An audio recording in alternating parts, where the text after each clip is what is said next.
ये कहानी है गर्मी में गरीब बहू का ठंडा पानी का ससुराल।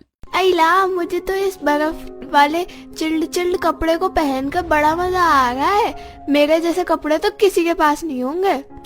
गोलू, जरा मेरे नीली पानी वाली टी शर्ट देख, हीरे की तरह चमक रही है। और हमारा पानी वाला घर भी कितना ठंडा ठंडा कूल कूल है। अब हम खूब मजे करेंगे। कहीं हम खुली आंखों से ख्वाब तो नहीं देख रहे हैं? मुझे तो डर लग रहा है, ये पानी वाला घर कहीं गर्मी में पिघल ना जाए। अपनी पूरी तरह पानी वाले घर को देखकर शोभा के मन में डर बैठा था। वहीं बच्चे पानी वाले फर्श पर उछल उछल कर खेलते हैं। बहुएं पानी वाले ठोस चूल्हे पर खाना भी पकाती है। ये देखकर तो आप भी दंग हो रहे होंगे। जहाँ गर्मी के मौसम में बर्फ पिघल कर तुरंत पानी बन जाती है, वहीं आखिर ये बहू पानी वाले चूल्हे पर खाना कैसे बना रही है? और क्यों चिलचिलाती गर्मी में ये भी पानी वाला घर इतना ठंडक भरा है? कैसे बना ये पानी वाला घर? आइए पिछली कहानी से देखते हैं। गर्मी से परेशान शोभा सीताराम चौखट के बाहर खटिया बिछाकर बैठे होते हैं। हे राम जी, इस गर्मी के मौसम में तो गदर मचा कर रख दिया है। बाकी दिन तो चौखट पर कितनी झरझर हवा लगती है, आज तो एक पत्ता भी हिल डुल नहीं रहा है कि मौसम में थोड़ी ठंडक हो। भाग्यवान, कल रात से ही बड़े बेजोड़ की गर्मी है। रात भर गर्मी से मकान कितना दमक मार रहा था। नींद भी नहीं पड़ी। आज तो मैं यहीं खटिया बिछा के सोऊंगा। इतने में रिक्शे में दरी कालीन चादर रखकर दरी बेचने वाला आता है। बनवा लो जी, पुराने कपड़ों से दरी चादर कालीन ले जाओ। पुराने कपड़ों के बदले में मखमली सुंदर सुंदर दरी ले जाओ। दरी तो बड़ी सुंदर सुंदर डिजाइन की रखी है। अब बगैर पैसे खर्च किए पुराने कपड़े में बदल कर बढ़िया दरी मिल जाएगी। इससे बढ़िया सौदा क्या होगा? ऐसा सोचकर शोभा दोनों बहू को आवाज देती है। कुसुम बहू, सविता बहू, अरे क्या कर रही हो दोनों? अचार डालना ही है, आप भी आकर डलवा दीजिए। देवरानी जी ऐसे गुस्सा नहीं करते। गुस्सा तो आएगा ही ना जेठानी जी। एक तो ये मिट्टी के चूल्हे पर खाना बनाने में बदन धाए धाए लहकती है। पता नहीं हमारे पति क्या कद्दू कमाई करते हैं जो उनसे गैस चूल्हे का कनेक्शन भी नहीं करवाया जा रहा। गैस चूल्हा होता है तो घूमते फिरते खाना बना लेते। इस मिट्टी के चूल्हे में बार बार लकड़ी झोंकना मुझे बड़ा झंझट लगता है। सविता बहू, कुसुम बहू, दोनों की देवरानी जेठानी रसोड़े में ही जम गई हो क्या? कब से आवाज दे रही हूँ। अरे दरी वाला आया है, कट्टे में जो पुराने फटे कपड़े रखे हैं उसे ले आओ। जी ला रहे हैं माँ जी। चलो शुक्र है, मकान में से आज थोड़ी भीड़ तो कम होगी। दोनों बहू मकान के कोने में कट्टा में जमा खराब कपड़ा दरी वाले से बदलने के लिए बाहर लेकर आती है। जेठानी जी, दरी तो बहुत सुंदर सुंदर है। ये कत्थक और चॉकलेटी वाली पसंद आई है। देवरानी जी, ये दोनों गहरे रंग है, गर्मी पैदा करेगा। गर्मी के हिसाब से ठंडे रंग ठीक रहेंगे। ये देखो, आसमानी और हल्के हरे रंग की दरी ठीक है, बिछाने पर ठंडक पैदा करेंगे। चलो अच्छा है, कम से कम अब बिस्तर का दुख तो खत्म हो गया। चटाई बिछाकर दोनों दरी डाल लेंगे तो चैन की नींद बढ़ जाएगी। अरे थोड़ा जल्दी चाट लीजिए, मुझे आगे भी बेचने जाना है भाई। जी बस हो गया भैया जी, ये दोनों दरी हमें पसंद आ गई है। ये लीजिए कपड़े और दरी दे दीजिए। पुराने कपड़े के बदले सविता को नई दरी मांगते देख दरी वाला पिनक जाता है। अरे बहन जी, इन फटे चिटे कपड़े के बदले में थोड़ी ना दरी आती है। 5 किलो कपड़े के साथ साथ 150 रुपए लगेंगे। ये सुनकर दोनों जुगाड़ू बहुओं का कलेजा मुंह को आ जाता है। क्या कहा? 150 रुपए किलो? कपड़े के साथ 150 रुपए ज्यादा दाम नहीं है? भाई साहब, दाम थोड़ा ठीक ठीक लगाइएगा। 5 किलो कपड़े के साथ 50 रुपए ले लीजिए। अरे बहन जी, दरी पर का काम तो देखिए, कितनी बारीकी से हो रखा है। गर्मी में एक दरी गूंथ कर उतारने में कचूमर निकल जाता है। पान पर चूना लगाने जितना आसान थोड़े है जो 50 रुपए में बेच दूं। देख लीजिए, 150 रुपए में पड़ता खाता है तो ले लो, वरना मेरी दरी तो सारी लूट मार हो जाएंगी। ठंडे कलर की दरियां हैं ये। जेठानी जी, ये दरी वाला बड़ा मक्खरबाज है। 5 किलो कपड़ा और साथ में 150 रुपए लेकर ग्राहकों को चूना लगा रहा है। भाई साहब, हमें पड़ता नहीं, हमें पड़ता नहीं खाता, आप जा सकते हैं। अरे जब तुम जैसे गरीबों की औकात होती नहीं है कुछ खरीदने की, तो रोका क्यों फालतू में? मेरा टाइम खराब कर दिया। दरी वाला दोनों गरीब बहू को सुनाकर आगे बढ़ जाता है। कुसुम बारीकी से दरी पर किए गए काम और बुनाई को आंख में उतार लेती है, क्योंकि कुसुम को दर्जी का काम अच्छी तरह से आता था। इसलिए वो घरेलू कामकाज के साथ साथ घर में ही रहकर कपड़े सिलने का काम भी करती थी, ताकि घर का खर्चा निकलने में मदद कर सके। दोनों के पति भयंकर तपती गर्मी में भट्टी में कोयला तोड़ने का काम करते थे। बदले में उन्हें थोड़ी दिहाड़ी मिलती थी। ऐसे में किसी तरह कहर बरसाती गर्मी में बहुएं और गरीब ससुराल कच्चे मकान में टाइम काट रहे थे। कुसुम, मेरे हिसाब से दरी वाला कुछ ज्यादा ही पैसे नहीं मांग रहा था। जायज मांगता तो अच्छा होता कि हम फ्री में ही ये फटे कपड़े दरी वाले को दे देते, उसके काम आ जाते। वैसे भी मकान में जगह ही नहीं है, इस सामान को रखने से घर में उमस रहती है। जेठानी जी, मैं आज इन सब कपड़ों का जुगाड़ लगाकर दरी बना लूंगी, हाथ का काम है बस। कपड़े वापस लेकर दोनों आंगन में आती है। आज तो गर्मी का पारा कुछ ज्यादा ही है, तर तर पसीना चू रहा है। बहू जरा एक गिलास ठंडे ठंडे पानी में सत्तू घोल कर दे दे। पापा जी, खाना बन गया है। खाने के टाइम पर आप सत्तू पियेंगे तो खाना कब होगा? बहू, अभी तो रात का खाना ही कलेजे पर चढ़ा हुआ है। खाने की बिल्कुल भी इच्छा नहीं कर रही, बस ठंडा ठंडा पानी पीने का मन कर रहा है। माँ जी, आपका खाना लगा दूं क्या? आपके लिए भी सत्तू खोलना है या? बहू, मसाले वाला खाना तो मेरे भी चित्त पर नहीं चढ़ रहा, तू सत्तू ही खोल दे। दोनों बहू रसोई में आती है, जहाँ चूल्हे पर खाना बनाने के चलते अभी भी चूल्हे की राख सुलग रही थी। जेठानी जी, आज तो मकान के अंदर कुछ ज्यादा ही घमस सी लग रही है। गर्मी से पूरा शरीर चिपचिपा रहा है। कुसुम, सत्तू बनाकर माँ जी पापा को दे दो, फिर नदी पर चलकर नहा लेंगे। 2 दिन से कपड़े सर्फ में भिगोकर छोड़ रखे हैं, पता नहीं पानी कब तक आएगा। नल का इंतजार करने से अच्छा नदी पर चलकर धो लेंगे, वरना बदबू मारने लगेगा। कुसुम जैसे ही सत्तू बनाने के लिए मटके का ढक्कन हटाती है तो गर्मी से मटका सूख चुका था। जेठानी जी, मटके के अंदर तो चुल्लू भर पानी भी नहीं है। सत्तू बनाने को अब क्या करेंगे? नदी पर चलने के अलावा कोई चारा नहीं है। चलो आकर बनाएंगे सत्तू। तब तक बहू गंदे कपड़ों की बाल्टी और दूसरी बहू घड़ा कमर में चौखट से बाहर जाती है। तभी ननद चंदा आती है। भाभी, मैंने कस्टमर को सूट दे दिया है, उन्होंने 100 रुपए दिए हैं। चंदा, ऐसा काम करना, कल बनिए से 50 रुपए बाकी लगाकर सामान लाई थी ना, वो कटवा देना और आधा किलो दही खरीद के ले आना। शाम को रोटी बनाना रह जाएगा। वैसे भी मसाले वाली सब्जी खाकर मन पक गया है। माँ जी, हम नदी पर कपड़े और नहाने जा रहे हैं। अच्छा ठीक है, जाओ। बहू, एक बाल्टी पानी मेरे लिए भी भर लाना। नदी भी इतने किलोमीटर दूर है कि गर्मी लग जाती है। दोनों बहू जैसे नदी पर जाने लगती है तो तीनों के बच्चे पसीने में भीगे मिट्टी में सने हुए आते हैं। अरे गोलू, महक, सौरभ, आ गए तुम तीनों? बुआ, हम तो खेली खेली करने गए थे। हे भगवान, इस लड़के ने तो सबसे ज्यादा मुझे दुखी करके रख दिया है। पता नहीं किस गंदे पानी में छपाक छपाक करके आया है। कितनी बार कहा है घर में टिक कर रहा कर। मम्मी, मुझको घर में गर्मी लगती है, खुजली भी मचती है। पता है, मेरे दोस्त काकू के घर पे नया फ्रिज और कूलर लगा है। वो स्कूल में डेली बोतल में बर्फ जमाकर पानी लाता है, मुझको चिढ़ाकर चिल्ड पानी पीता है। हमारे घर में फ्रिज कूलर कब लगेगा? गोलू, तुझे कितनी बार बोला है दूसरों की देखा देखी मत क्या कर। यहाँ गर्मी में कैसे कैसे बेचारे पति कोयले की भट्टी में दिन भर काम करते हैं ताकि तुम लोग 2 टाइम की रोटी खा सको, और इसे कूलर की हवा खानी है। कुसुम बहू, क्यों बच्चे को डांट रही है? उसे थोड़ी ना समझदारी है कि हम किस गरीब स्थिति को झेल रहे हैं। ले जाओ इन तीनों को, नदी पर नहला लेना। दोनों गरीब बहू अपने बाल बच्चों समेत नदी पर चल देती है। वहीं पड़ोसन मनोरमा कथा अपने एक मंजिल वाले मकान के बने गार्डन में पानी दे रही थी। देख कथा बहू, पानी पटाने से गार्डन में कितनी सारी कली खिली है गार्डन में। अम्मा जी, जब से हमने गमले को मीठा पानी देना शुरू किया है ना, तो फूल आने लगे हैं। मम्मी मम्मी, पड़ोस वाली आंटी के घर में तो पानी आ रहा है, तो हमारे घर में पानी क्यों नहीं आ रहा? महक बेटी, इन्होंने पानी का मोटर लगवा रखा है, इसलिए पानी नहीं भागता। सविता भाभी, इस कच्चे मकान में पानी के बिना गुजारा करने में बहुत दिक्कत परेशानी होती है। इससे तो अच्छा होता कि हम कहीं किराए पर ले लेते, कम से कम बिजली पानी तो होती। पर कुसुम जी, जब इतनी गरीबी में खाने को ढंग से ही नहीं जुड़ रहा तो किराए कहाँ से जुड़ता? कम से कम सहारे की कच्ची छत तो है। थोड़ी देर में सब घने जंगल से होते हुए नदी पर आ जाते हैं, जहाँ एक झोपड़ी बनी थी। नदी किनारे चौक लगाकर एक बुढ़िया मिट्टी का घड़ा बना रही थी।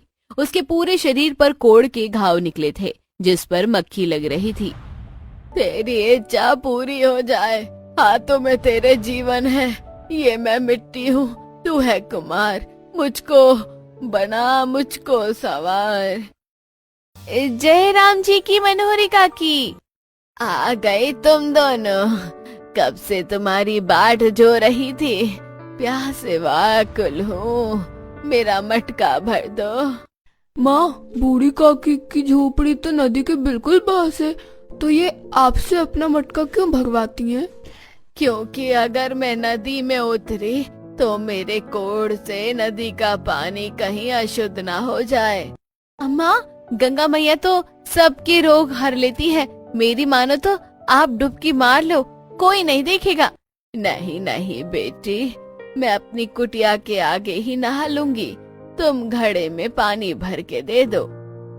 तब सबसे पहले सविता नदी का ठंडा ठंडा पानी बूढ़ी मनोहरी को भर कर देती है। चिलचिलाती गर्मी में नदी का पानी हीरे की तरह चमचमा रहा था और वो पानी शुद्ध और मीठा था। बच्चों, तुम तीनों नहाओ, हम तब तक थोड़ा काकी का काम निपटा दे। चलो महक दीदी, सौरभ भैया नदी में रेस लगाते हैं। एक मछली पानी में गई छपाक छपाक, 2 मछली पानी में गई छपाक छपाक। कितना ठंडा ठंडा पानी है, काश नदी की मछली की तरह हम भी पानी के घर में रह पाते। सौरभ का पानी वाला घर बनाने के बाद नदी पर बैठकर वो कपड़े धो रही सविता को अटपटी लगती है। बेटा, ये कैसे संभव है? पानी से केवल प्यास बुझती है, घर थोड़ी ना बन सकता है। सविता बेटी, भगवान के लिए सब कुछ संभव है। अब इस नदी को देख लो, मानो तो गंगा और ना मानो तो बहता पानी। अम्मा, कभी कभी कुछ तुम मन को मोहने वाली बात करती हो, लाओ मैं तुम्हारी झोपड़ी लीप देती हूँ। जहाँ कोड़ी की बीमारी लगने के चलते मनोहरी के गांव में मनोहरी का बहिष्कार करके उसे निकाल दिया था, तो ये दोनों बहू दया मया खाकर जब भी नदी पर पानी भरने आती तो उसका कामकाज कर देती है। यूं ही समय गुजरता है। फिर एक दिन रात में दोनों भाई पसीने से घर भीगे हुए आते हैं। प्रमोद, नरेश, आज दोनों ने आने में बड़ी देर कर दी। आज भट्टी पर काम ज्यादा था सविता, पानी भर कर रखा है ना नहाने का। अजी, आधा बाल्टी पानी बचा है, बाकी खाना बनाने वाले पीने में खर्चा हो गया। भाभी, आधे बाल्टी पानी में हम एक का नहाने का गुजारा भी नहीं होगा, पूरा शरीर कोयले के बुरादे से भरा है, नदी पर से भर के रख देती। प्रमोद, कितनी किलोमीटर दूर है, बेचारी बहुएं भी कितने चक्कर काटेंगी। अरे खाना पीना कपड़े लत्ते नदी पर जाकर धुल रही हैं, सुबह जाकर नहा लेना, हाथ मुंह धो लेना। अभी एक तरफ भूचाल मचाती गर्मी, ऐसे में पानी की किल्लत के चलते दोनों हाथ मुंह धोकर खाना खा लेते हैं। बिस्तर कर दिया है, सो जाइए। जमीन पर चटाई बिछा दे। प्रमोद को गुस्सा आ जाता है। बोल तो ऐसे रही हो जैसे मखमल का गद्दा बिछाया हो, दिन भर धूप गर्मी में खट कर आओ और रात में फटी चटाई पर सो, जमीन अलग से भभका मारती है। इतना गरज पड़ा है तो खुद बिस्तर खरीद कर ले आइए। अरे बिस्तर बिछाना जोड़ना तुम बहू का काम है, मर्द का काम खाली कमाकर घर का खर्चा चलाना होता है। प्रमोद, कुसुम, चुप करो दोनों। हाँ, एक तो गर्मी से अलग माथा फट रहा है। थोड़ी देर में चटाई गर्मी से लहकने लगती है, जिससे किसी को नींद नहीं आती और कल तक लाल लाल दाने भी सबको निकल जाते हैं। मम्मी मम्मी, मुझे खुजली खुजली मची है, नदी के पानी में नाई नाई करने चलो। हे भगवान, बेचारे बच्चों को कितनी घमौरी निकल गई है। माँ जी, देखिए ना, खून निकल रहा है। कुसुम बहू, रात में घर में कितनी ज्यादा घमस थी, इसलिए दन दना के घमौरी निकल गई है।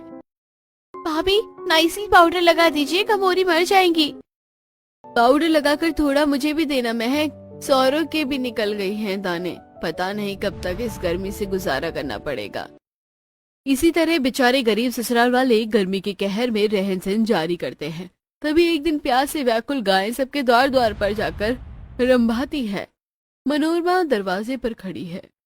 अपनी चौखट पर गाय को देखते ही मनोरमा की घमंडी बहू कथा नाक भौं से कोड़ लेती है। मम्मी जी, देखिए ना, ये गंदी सी गाय कहाँ से आ गई हैं? कहीं घर के आगे गोबर न कर दे। फुहारा से पानी गिराते देखकर गाय पानी पीने के लिए हुंकारने लगती है। चल हे भगवान, बड़ी ढीठ है ये गाय, लगता है लट खा कर जाएगी। मनोरमा किसी कसाई की तरह उस बेजुबान गाय को लाठी मार मार कर दरवाजे से भगा देती है, जिसे देख गरीब परिवार वालों का दिल दया और करुणा से भर जाता है। हे भगवान, ये दोनों अमीर सास बहू कितने कठोर कलेजी की है। ये नहीं कि द्वार पर आई गाय को एक रोटी दे दूं, किस तरह से मार के भगा दिया। आजा आजा आजा। शोभा, ये गौ माता प्यासी लगती है, बहू थोड़ा पानी हो तो गाय को पीने को दे दो। तब कुसुम अपने इस्तेमाल किए गए पानी को थोड़ा जो बचा कर रखती है वो गाय को पीने को दे देती है। तभी तीनों बच्चे गाय को रोटी भी खिलाते हैं। ये लो गाय मैया, मेरे हिस्से की भी रोटी खा लो। काफी देर तक गरीब ससुराल वालों की चौखट पर वो बैठकर गाय वहाँ से चल देती है। वही दिन रात गर्मी के प्रकोप से नदी भी सूख जाती है, जिसे कौड़ी बुढ़िया अपनी बसावट वहाँ से हटा लेती है। एक हफ्ते बाद पता नहीं मनोहरी काकी इस भयंकर गर्मी में कहाँ भटक रही होगी। जब से नदी सूखी है, पानी की किल्लत के चलते खाना पीना नहाना धोना दूभर हो गया है। बेचारे हमारे पति भी कितना पानी खरीद कर लाएंगे। तभी सविता पड़ोसन मंगला सरला को पानी लाते दिखती है। अरे मंगला, सरला बहन, पानी कहाँ से लाए हो? सरकारी पानी का टैंकर आया है क्या? अरे बहन, इस सरकार का बल चले तो हम गरीबों को जीने खाने ना दे। ये पानी तो हम कुआं से भरकर लाई हैं। किसी ने नया कुआं खुदवाया है कुछ दूरी पर। तब दोनों मटके डिब्बे लेकर पानी भरने को कुएं पर आती है, जहाँ बड़ी भीड़ ने एक बुढ़िया को घेर रखा था और सब पत्थरबाजी कर रहे थे। मत मारो मुझको, थोड़ा तरस खाओ। अरे बहन, यहाँ पर इतनी भीड़ क्यों लगी है? अरे बहन, एक कौड़ी बुढ़िया ने कुएं का पानी अशुद्ध कर दिया है, इसलिए सब मार रहे हैं। जेठानी जी, ये तो हमारी मनोहरी काकी है। मनोहरी के घाव पत्थर की चोट खाकर छिल चुके थे। वो जमीन पर अधमरी पड़ी गिड़गिड़ा रही थी, फिर भी कोई दया माया नहीं दिखा रहा था। तभी दोनों बहू भीड़ के अंदर जाकर उसे बचाती हैं। रुक जाइए आप लोग, इस तरह से आपको किसी की जान लेने का अधिकार नहीं है। अरे प्यासे को पानी पिलाना है तो पुण्य का काम होता है। इसने हमारे कुएं को अशुद्ध किया है, इसलिए दंड भोगना होगा। इतनी सगी लग रही है तो घर ले जाओ अपने। चलो सब लोग, वैसे भी इस कुएं का अशुद्ध पानी पीकर कहीं रोग फैल न जाए। पूरा गांव मनोहरी को उसके रोगों के चलते हीन देखकर पानी नहीं देता। वही दोनों बहुएं कुएं का पानी भरकर बुढ़िया के घर लाती है और उसकी पानी सेवा करती है। बच्चे खुद गर्मी और पसीने में तर उसे पंखा करते हैं। बूढ़ी दादी, आप आराम से सो जाना, मैं आपको पंखा कर दूंगी। मेरी प्यारी बिटिया। अम्मा, मकान में थोड़ी घमस रहती है, पंखे कूलर की सुविधा नहीं है, बस टाइम काट रहे हैं। तुमने तो अपनी घटी से ही मेरा पेट आदर भाव से भर दिया, वरना मेरे रोगों के चलते मेरे अपनी औलाद ने मारी हुई रोटी भी नहीं खिलाई। सबको खिलाने के बाद दोनों बहुएं खुद पेट काट कर आधा पेट खाती हैं और सब गर्मी में भपके में सोते हैं। अगली सुबह बुढ़िया जाते हुए कुछ बीज सविता को दे देती है। बेटिया, तुमने जो मुझे पेट भर कर रोटी खिलाई उसका मोल चुकाने के लिए धन तो नहीं है, लेकिन ये बीज दे रही हूँ, इसे अपने मटके के अंदर डाल लेना। फिर देखना तुम्हारे मटके के पानी का तासीर कितना ठंडा हो जाएगा और तुम्हारा घर भी कभी नहीं तपेगा। इसी के साथ बुढ़िया चली जाती है। सविता आशा भरे मन से उस बीज को मटके में डाल देती है। कुछ ही देर में मटके में खौलता गर्म पानी बर्फ जितना चिल्ड हो जाता है और किसी एसी की तरह ठंडी ठंडी बर्फ जैसी भाप निकलने लगती है, जिसे देख सब चौंक जाते हैं। अरे, ये मटके के अंदर से एसी की तरह हवा कैसे फेंक रहा है? ये क्या जादू है? सच में अभी तो घर में कितनी घमस छाई थी, एकदम से घमस भपका उड़नछू हो गया। तभी मटके के अंदर से एक नीली रोशनी निकलती है और पूरे गरीब ससुराल वाले खुली आंखों से चमत्कार देखते हैं। उनका कच्चा मकान पूरी तरह से ठंडे ठंडे पानी के घर में बदल चुका था, जिसमें पानी का ठोस चूल्हा, पानी का बेड, पानी का बिस्तर सब पानी में बदल जाता है। यहाँ तक कि सभी जब अपने आप को देखते हैं तो उन्होंने भी पानी के कपड़े पहने हुए होते हैं। मुझे तो इस बर्फ वाले चिल्ड चिल्ड कपड़े को पहनकर बड़ा मजा आ रहा है। ऐसे कपड़े तो किसी के पास भी नहीं होंगे। जरा मेरी नीली पानी वाली टी शर्ट को देख, हीरे की तरह चमक रही है। और हमारा पानी वाला घर भी कितना ठंडा ठंडा कूल कूल है। कहीं हम खुली आंखों से ख्वाब तो नहीं देख रहे। मुझे तो डर लग रहा है कि पानी वाला घर कहीं गर्मी में पिघल ना जाए। अपने पूरी तरह पानी वाले घर को देखकर शोभा के मन में डर बैठा था। वहीं बच्चे पानी वाले फर्श पर उछल कूद करते हुए खेल रहे थे। तब बहुएं पानी वाले चूल्हे पर भोजन भी पकाती है। जेठानी जी, ये पानी वाला चूल्हा तो खूब टिकाऊ है। आग जलने पर भी पिघल नहीं रहा और भपका भी नहीं लग रहा। चैन से खाना बना सकते हैं। पहले तो गर्मी में मिट्टी के चूल्हे पर खाना बनाकर पसीने से नहाकर चिपचिपा हो जाता था। सही कहा तुमने। अच्छी बात तो यह है कि अब हमें पानी भरने इस भयंकर गर्मी से दूर नहीं जाना होगा। अड़ोसी पड़ोसी सब गरीब ससुराल वालों का ठंडा ठंडा पानी का ससुराल देखकर जलकर खाक हो जाते हैं और गरीब परिवार वाले अपने पानी वाले ठंडे ठंडे घर के अंदर ठंडक में बड़े चैन से खाते पीते हैं और सब कुशलता से रहन सहन करते हैं।